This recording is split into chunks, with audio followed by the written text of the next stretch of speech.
Heart UK is the cholesterol charity. It was set up primarily to deal with people who've inherited high blood cholesterol. Over the years, unfortunately, we've now reached the stage where probably 1 in 2 people, adults certainly, and even some people under 20, have got raised cholesterol as a result not of inheriting it, but because of their diet and their lifestyle. So suddenly we find ourselves as a charity with a huge number more people who need help and who can be helped by the research.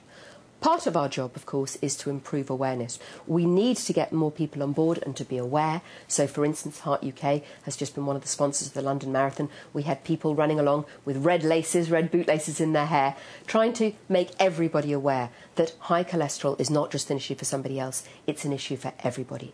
We're also looking at research into raised cholesterol, how we can improve levels of cholesterol, how we can develop new and safer strategies, maybe looking at all the different ways that we can bring together so that a combination of lifestyle, different foods in your diet, taking medication if you need to, losing weight, increasing exercise, how these can come together and have an additive effect.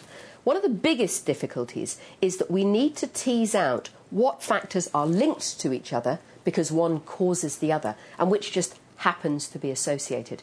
MMR was a classic case. There's been a huge amount of anxiety generated by the idea that as more and more young people were being vaccinated against MMR, more and more young people were also developing autism.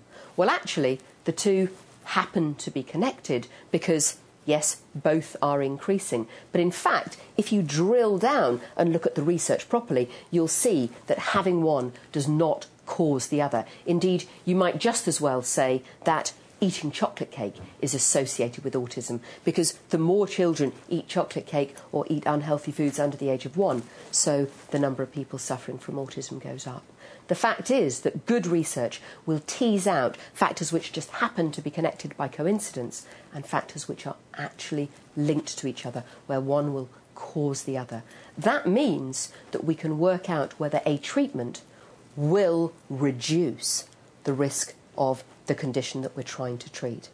That is enormously difficult, incredibly expensive and incredibly time-consuming to do. We know that pharmaceutical companies will spend hundreds of millions of pounds bringing a drug to market because of the research that they're doing. If we're looking into a drug, before we start giving it to hundreds of thousands of people, we have, firstly, to check that it might work, or we have to discover it first. Then we have to check that it might work by doing animal studies. Then we move on to studies in humans. Then we do major studies, not just to see if that drug works, but also to see what risks it has. And there have been several examples recently of companies spending millions of pounds on a product only to discover that the risks, the side effects of the tablet are so great that they outweigh any potential benefit. Although we've got more and more people as time goes on suffering from heart disease, we are keeping more and more of them alive. In recent years, we've managed to cut the number of people dying of heart disease by 40%, despite the fact that the risk factors just keep on going up and more people have got them.